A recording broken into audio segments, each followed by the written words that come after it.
संत समान चित, हित अनहित नहीं कोई। अंजलि गत शुभ सुमन जिनी, सम सुगंध कर दोई।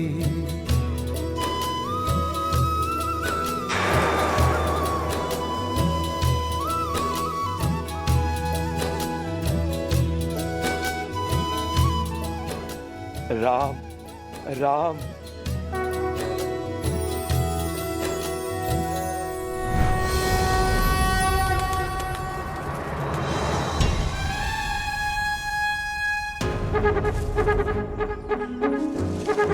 यही सही समय अपनी इच्छा को पूरा करने का।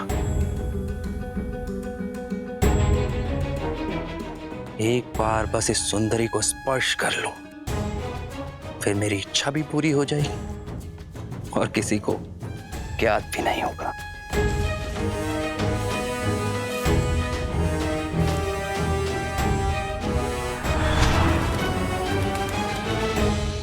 बताइए ना, किस और गए हैं वो? मैं वहां की पावन धरती को नमन करना चाहता हूं, जहां मेरे श्री राम ने अपने चरण रखे। हम आपकी भावना का आदर करते हैं, परम श्री राम के दास है, उनकी आज्ञा ना ही टाल सकत। उनका स्पष्ट निर्देश है कि उनके पीछे किसी को ना आने दो। क्षमा क्षमा। श्री राम के साथ यहाँ रहने नहीं, अपितु उन्हें अपने साथ अयोध्या ले जाने आया हूं।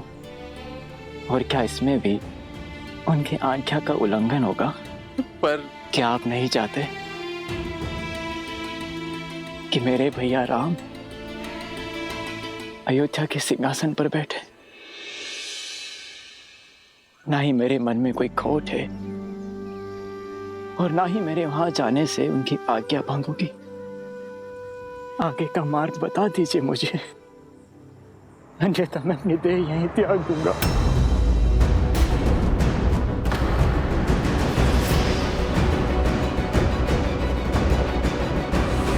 तो श्री राम अपने वचन के इतने दृढ़ की हमारे गांव में भी पग धरने से मना कर दिए।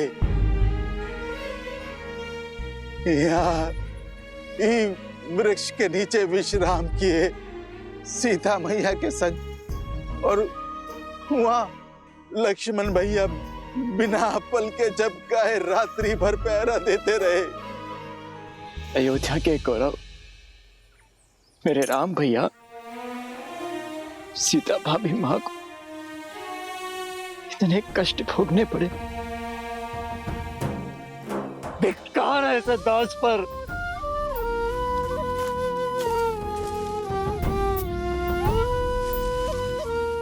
अवश्य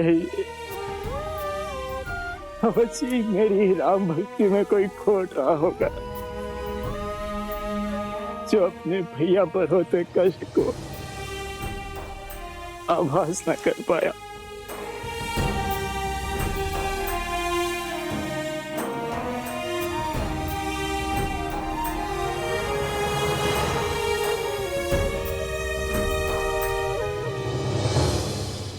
भोर होते ही सन्यासी का वेश धारण कर अपने केसों की जटा बांध वो वन की तरफ चल पड़े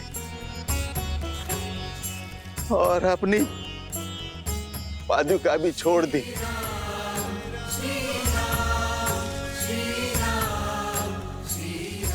कहा कि एक वनवासी के लिए अब इस पादुका की आवश्यकता नहीं।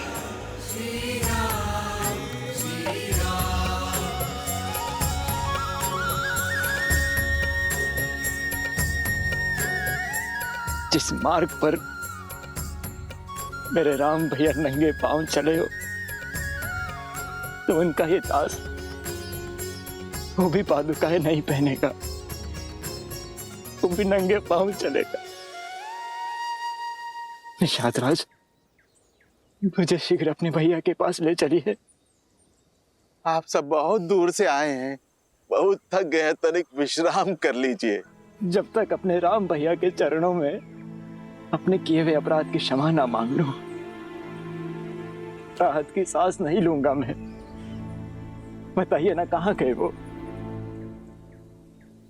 वन की ओर।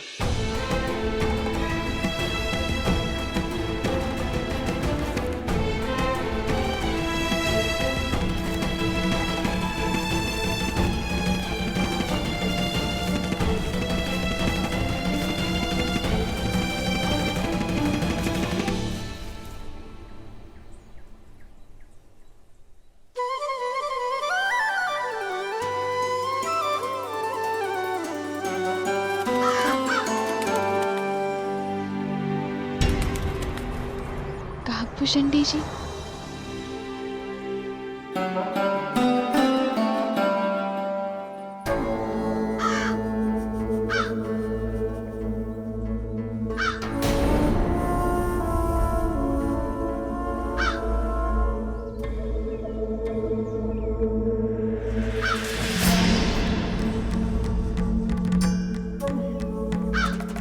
कौन हो तुम?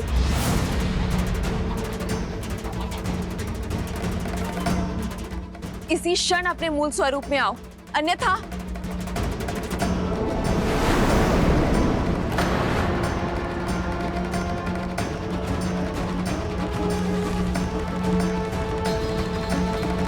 मैं इंद्रपुत्र जयंत हूँ, कृपया क्रोधित ना हो।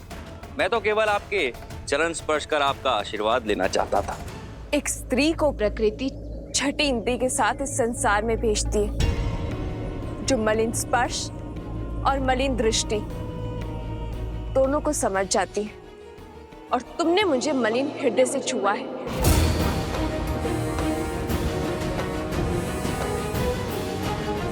मेरी दृष्टि और भावनाओं पर प्रश्न उठाने का क्या अधिकार है आपको? स्वर साध के बात करो जयंत। क्यों? रूपवती हैं तो क्या किसी पर भी लांछन लगाएंगी? वनवासी होकर इतना साहस, इंद्रपुत्र जयंत को धमका रहे हो। ठीक है, छुआ मैंने तुम्हें मलिन भाव से, क्या कर लोगी? क्या कर लेगा तुम्हारा ये वनवासी पति?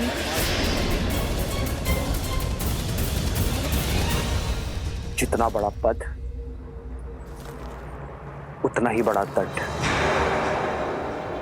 पर मैं तुम्हें एक अवसर देता हूं जयंत, अभी इसी क्षण सीता से क्षमा मांगो। और जो ना मांगू तो? कौन है यहां पर जो मुझे दंडित करेगा? राजपाट छिन गया, वन वन यूं तपस्वियों की तरह भटक रहे हो, लेकिन अभिमान ज्यों का त्यों। देवराज इंद्र के पुत्र से उलझने की चेष्टा कर रहे हो।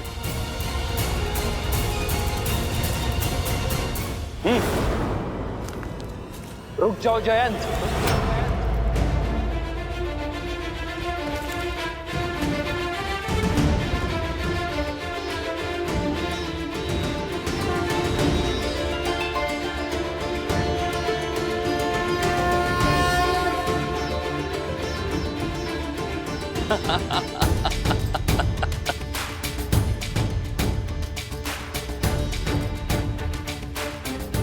अब इस छोटे से तिनके से प्रहार करोगे मुझ पर?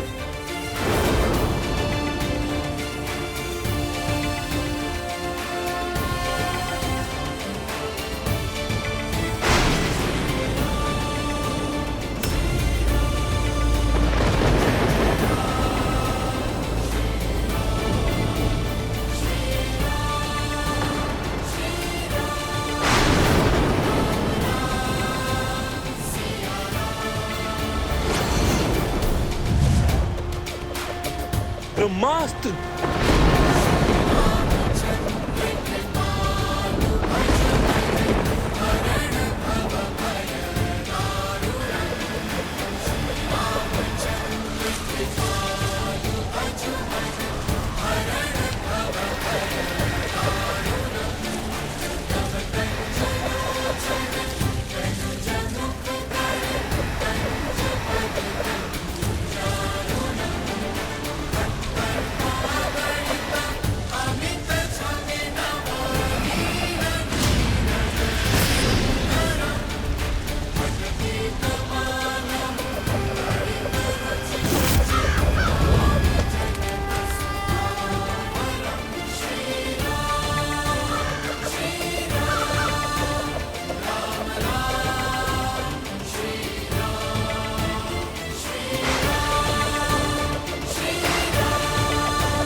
श्री राम रक्षा करो श्री राम, भूल हुई, क्षमा कर दो श्री राम। रक्षा कीजिए प्रभु, मेरी रक्षा कीजिए। काम ने मेरी बुद्धि भ्रष्ट कर दी थी। माता मेरी रक्षा कीजिए, भविष्य में ऐसी भूल कभी नहीं होगी। मैं पर स्त्री को अपनी माँ का आदर दूंगा। मेरे प्राणों की रक्षा कीजिए। युग चाहे कोई भी हो, समय चाहे जैसा भी हो,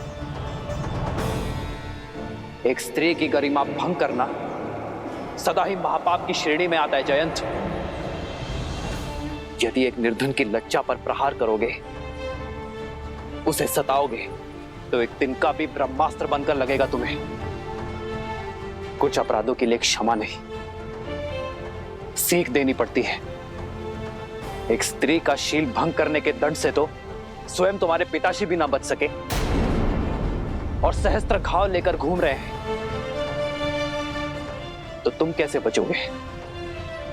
तुमने मुझसे क्षमा मांगी, इसलिए मैं तुम्हारे प्राण नहीं हरूंगा। किंतु जिस वासना भरी दृष्टि से तुमने मेरी सीता को देखा है, जिस काम और आतुर विचारों से तुमने उसे छुआ है, उसका दंड तुम्हें अवश्य मिलेगा।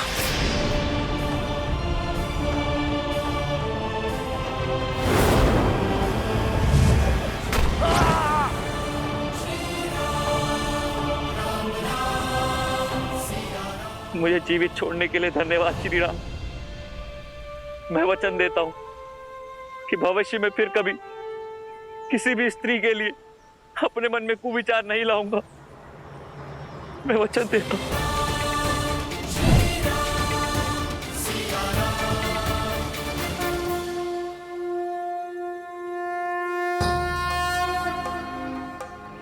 मार्ग दिखाइए ऋषिवर। भरत, तुम क्यों राम के कर्तव्य पथ का कांटा बनना चाहते हो? राम तो संसार के हैं, उन्हें क्यों अयोध्या तक सीमित करना चाहते हो? ये आप क्या कह रहे हैं ऋषिवर? भैया के लिए कांटा तो मैं बन गया उनके आनंदमय जीवन का। यदि मेरा प्रेम निश्चल है, यदि मेरे भीतर आप सत्य देख रहे हैं, तो मुझे मेरे राम भैया का पता बताइए। उन्हें उनके उचित स्थान अयोध्या में लौट आने का मार्ग बताइए। अन्यथा मेरे जीवन का कोई अर्थ नहीं है। मार्गदर्शन दीजिए। अद्भुत है तुम्हारा समर्पण, तुम्हारा प्रेम, जिसे संसार कालांतर तक स्मरण रखेगा। राम लौटेंगे या नहीं, ये वो निश्चित करेंगे, लेकिन उन तक पहुंचने का मार्ग मैं तुम्हें बता देता हूं। सुमत जी, निषाद राज जी, आप दोनों दो टुकड़े लेकर अलग अलग मार्ग से चित्रकूट के प्रस्थान करें और मैं प्रजा और परिवार के साथ आगे बढ़ता हूं। देखिए, इस निर्जन वन में कहां वसंत आया हुआ है। अवश्य भैया वहीं होंगे।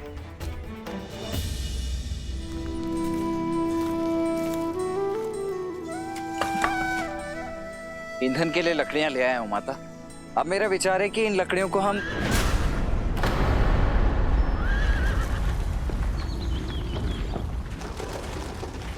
अवश्य कोई संकट निकट है। आप चिंता मत कीजिए, मैं अभी देख कर आता हूं।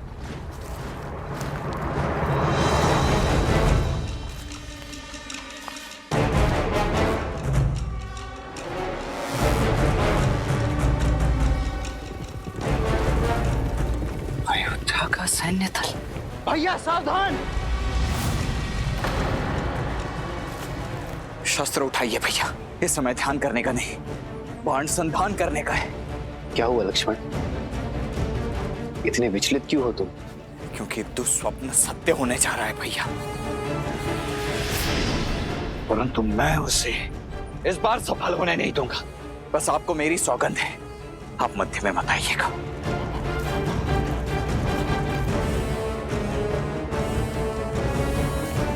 क्या हुआ लक्ष्मण? कौन आया है? वही भैया, आपका प्रिय भरत। क्या मेरा भरत आया है?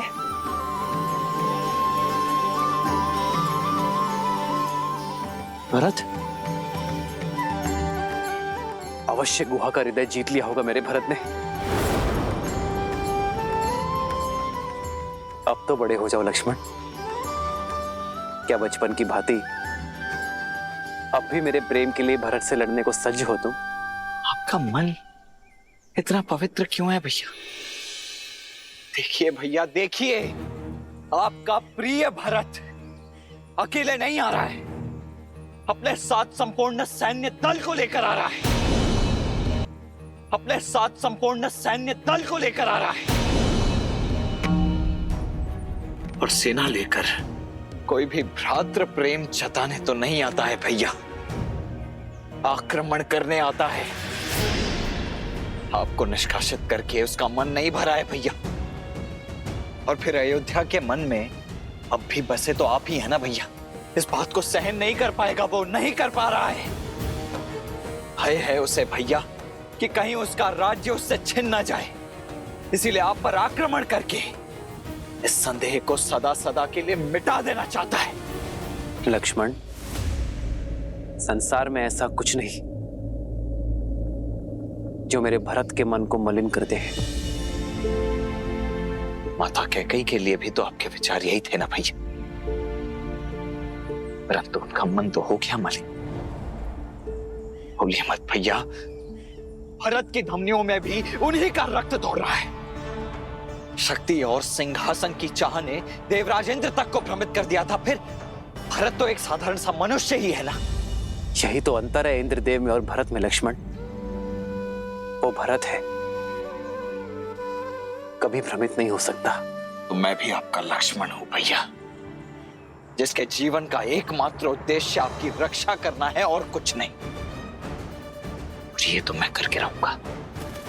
लक्ष्मण,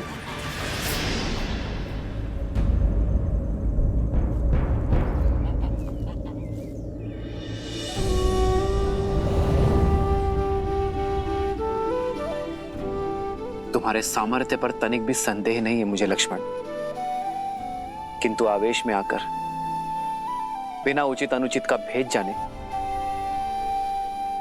यदि तुमने भरत के प्राण ले लिए तो क्या उसे पुनः जीवित कर पाओगे तुम? आंखों देखी स्थिति झूठ नहीं होती है भैया। सत्य दृष्टि और श्रवण से परे होता है लक्ष्मण।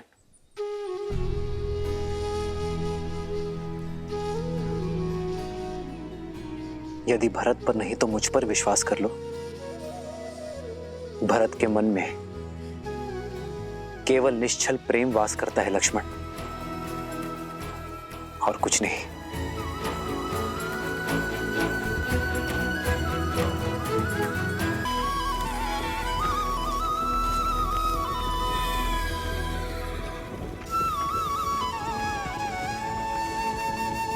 भरत भैया,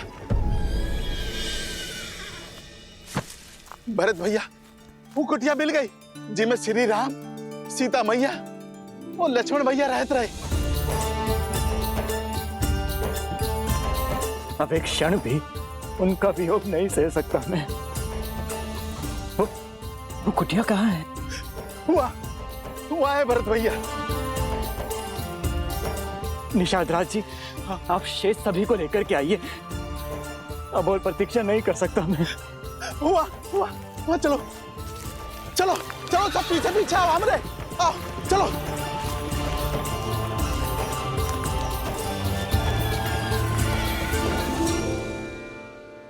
आओ लक्ष्मण भैया। भाभी माँ, आप ही समझाइए ना भैया को। समझने की आवश्यकता तो तुम्हें है लक्ष्मण। आवश्यक तो नहीं ना भैया, कि स्नेह का जो बीज आपके मन में पनप रहा है वही भरत के मन में भी हो। यदि उसका ध्येय युद्ध हुआ तो करने दो। भरत हमारा महाराज है और राजा पर अस्त्र उठाना अधर्म है। तो यह अधर्म करने के लिए भी सज्ज हूं मैं भैया। यदि भरत शत्रु बनकर आया ना, तो आपकी सुरक्षा में उस पर शस्त्र उठाने के लिए तनिक भी संकोच नहीं करूंगा मैं भैया। लक्ष्मण,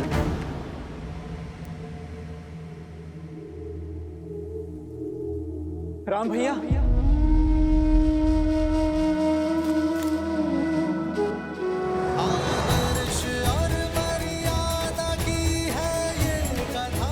भरत, राम भैया,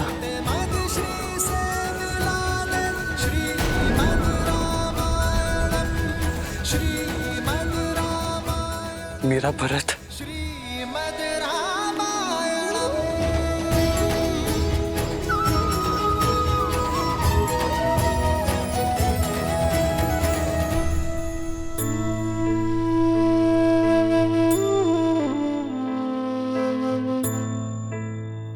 हमारा अयोध्या का महाराजा भरत। आप महाराज मत कहिए भैया, मैं आपका दंडित होने आया हूं आपसे। जो दंड देना है भैया मुझे दीजिए, मुझे दंड दीजिए भैया। उठो भरत, हृदय में बसने वाले चरणों में नहीं बैठा करते।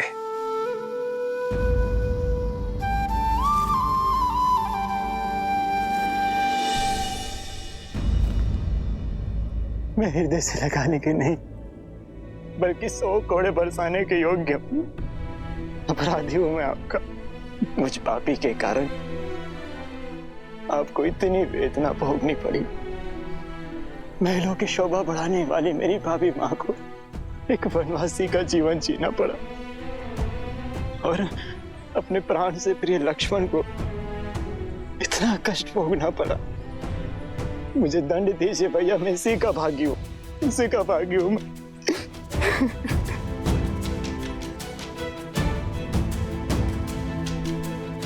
भरत भैया, बचपन से आपने सदैव मुझे अपने साथ रखा, कभी मुझे अकेला नहीं छोड़ा। सदैव हर निर्णय में मुझे अपने साथ सम्मिलित किया। एक वृक्ष बनकर मुझे सदैव अपनी छाया में रखा। इस बार बिना मुझे सम्मिलित किए अपनी छाया से दूर कर अकेला छोड़ा है अपने भरत को, अकेला छोड़ा है भैया। भरत,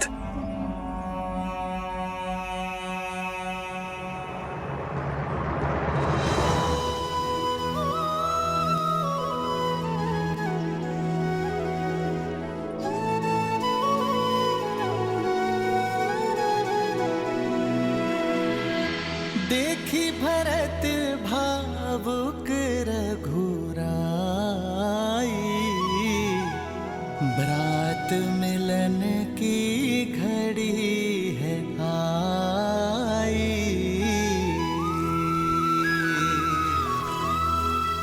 प्रेम सहित प्रभु हृदय लगाए, दृश्य मनोरम मन हर्षाए।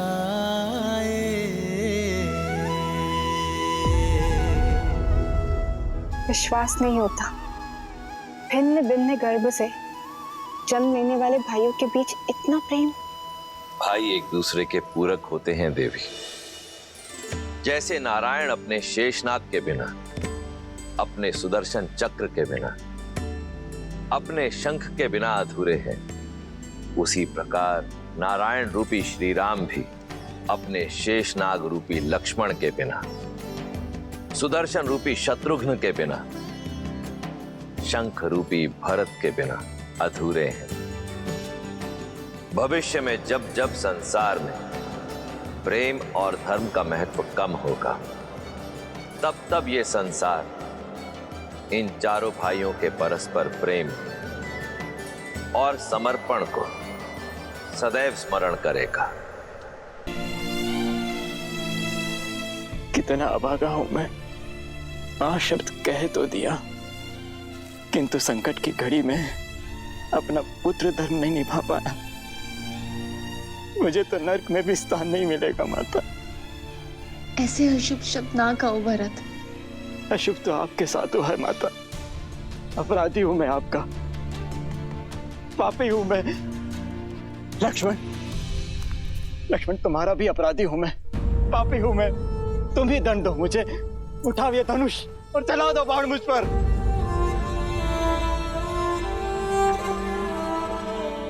कर दो मुझे दुष्ट कैकई के पुत्र होने की ग्लानि से मुक्त। कलंकित कर दिया उसने मेरा जीवन। भरत,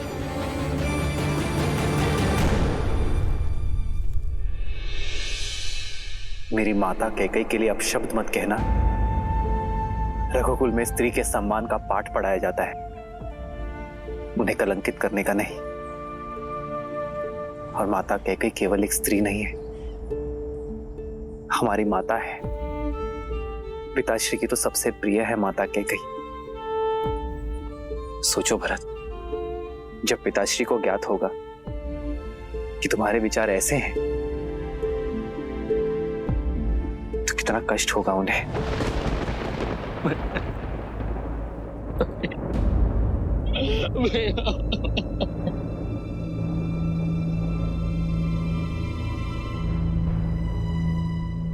भरत, क्या हुआ भरत?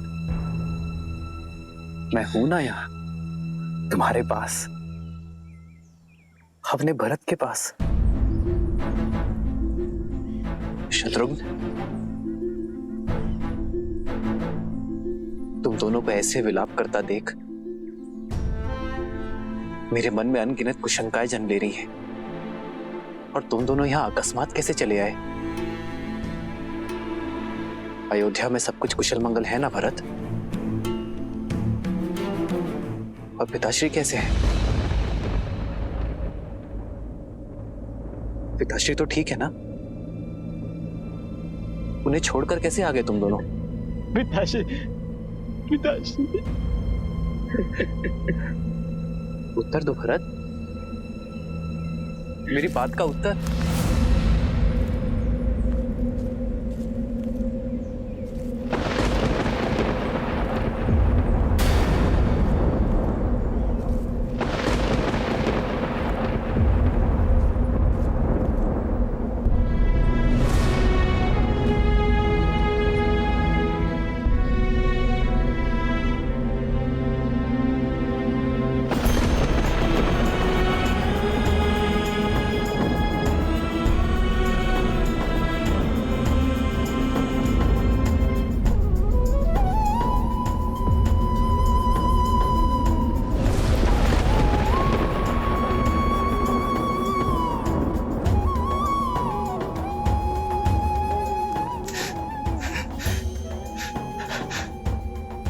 हमारा हाथ हो गए भैया।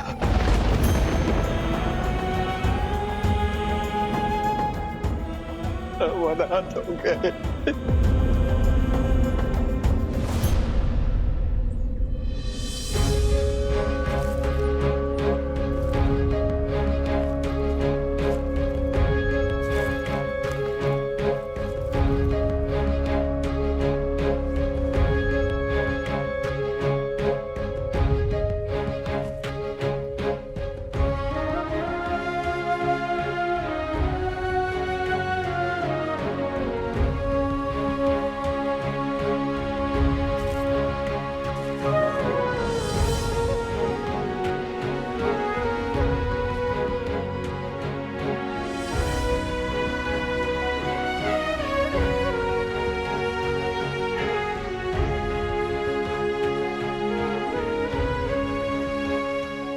माँ, पिताश्री के जाने के बाद मेरे माओ की ममता का ही तो सहारा है मुझे। यदि आप टूट गई माँ, तो इस राम को कौन संभालेगा?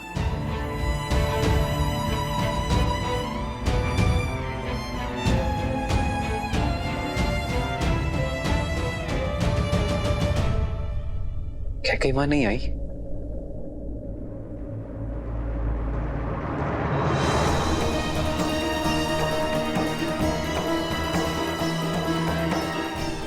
माँ,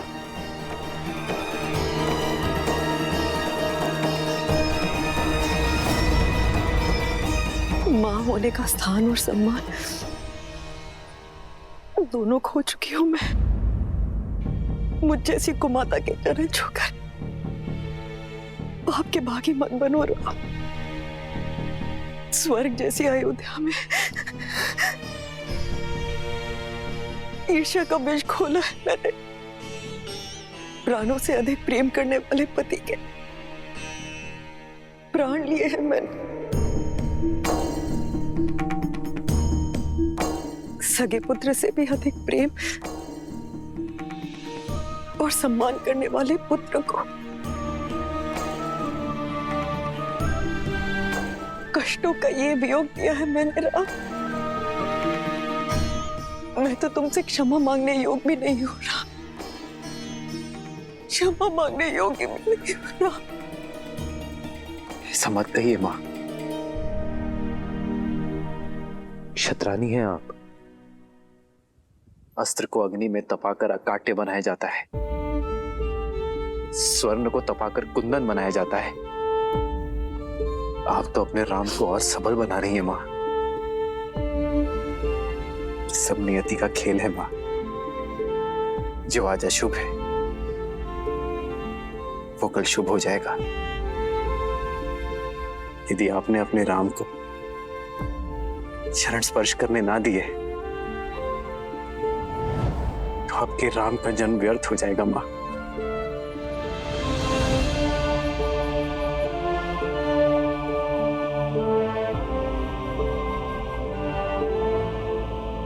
इस जन्म में तो मेरे पाप के दंड असीमित है राम। कभी भी किसी पुत्र को मुझ जैसी माता न मिले, किंतु प्रभु से यही प्रार्थना होगी कि हर जन्म में मुझे तुम जैसा पुत्र ही मिले, मेरा राम।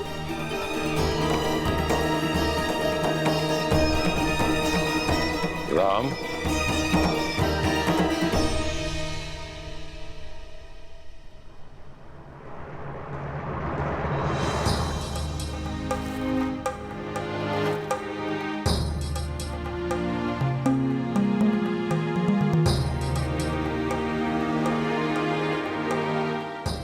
जो बीत गया उस पर शोक नहीं करते राम। शोक जितना बड़ा है उससे कहीं बड़ा दायित्व भी है। महाराज दशरथ के ज्येष्ठ पुत्र होने के नाते पिंडदान और अस्थि विसर्जन करो।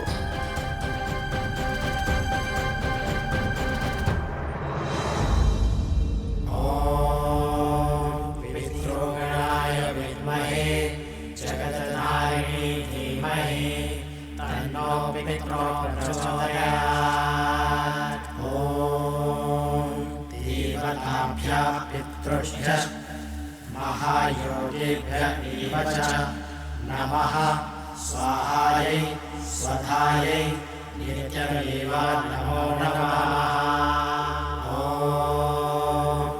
आद्यभूताय विद्महे सर्वसेव्याय धीमहि शिवशक्तिस्वरूपेण पितृदेव प्रचोदयात्।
अपना ध्यान रखना।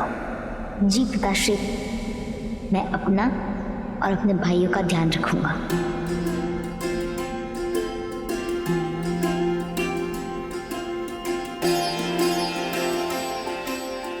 तुम्हारे पिताश्री साक्षात धर्म थे और धर्म कभी संसार से नहीं जाता।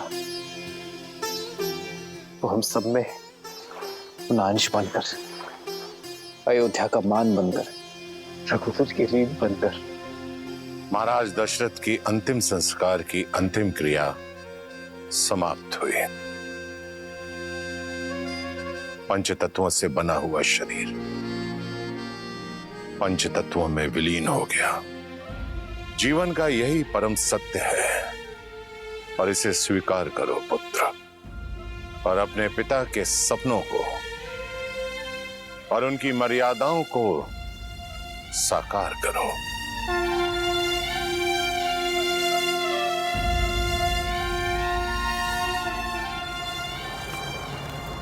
प्रणाम आचार्य, प्रणाम श्री राम। मिथिला नरेश, महाराज जनक पधार चुके हैं।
महाराज दशरथ के ध्यान से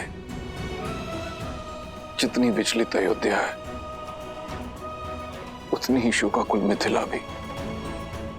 महाराज की धर्मपरायणता, उनका शौर्य, उनकी नीतिबद्धता युगों युगों तक स्मरण की जाएगी। अयोध्या और मिथिला को गौरवान्वित करेगी।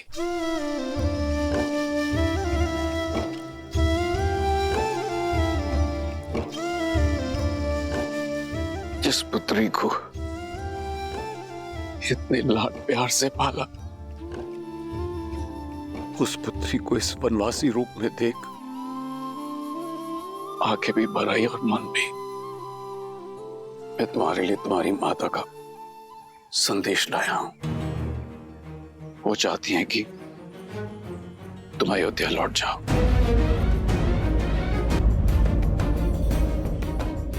और वहां अपनी बहनों के साथ महल में रहो, यहां वन में नहीं।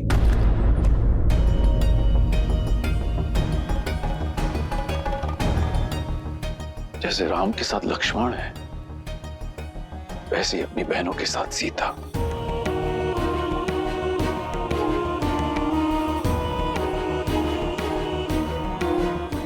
राम, माता सुनैना ने आपसे प्रार्थना की है। महाराज जनक, मेरे साथ वन का कष्ट भोगना सीता की अपनी इच्छा थी और मैं उस इच्छा का सम्मान करता हूं। किंतु आज यदि सीता अयोध्या लौटना चाहे तो मैं उस इच्छा का भी उतना ही मान रखूंगा।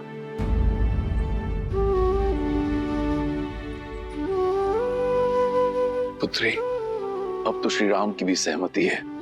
तुम साथ चलोगी ना पुत्री? एक पिता की विनती है। पिता के निश्चल प्रेम को और पति के समर्पण को कोई स्त्री नहीं नकार सकती पिताश्री। परंतु क्षमा चाहती हूँ पिताश्री। माता से कहिएगा, यदि ये प्रस्ताव जानकी के सामने आता तो उनकी पुत्री कभी मना नहीं करती। किंतु ये प्रस्ताव श्री राम की धर्मपत्नी अयोध्या की कुलवधू के सामने आया है, जिसका धर्म कहता है कि इस विषय में श्री राम का आदेश भी ना मानो।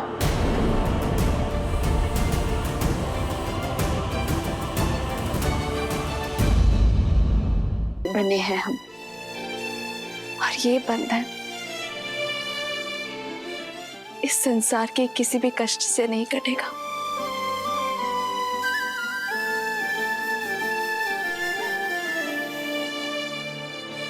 पुत्री, तुम्हारा ये समर्पण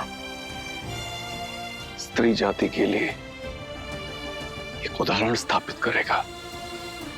सुख तो साथ मिलकर सभी भोगते हैं, किंतु जो साथ मिलकर कष्टों में आनंद ढूंढे वही सच्चे दंपति हैं।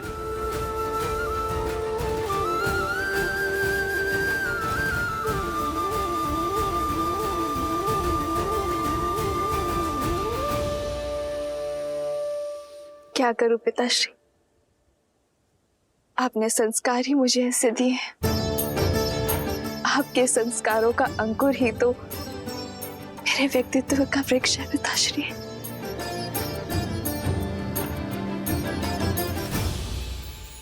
और अयोध्या में जो विष की फसल लहरा रही है, उसे काटने के लिए आप सभी को लौटना होगा भैया।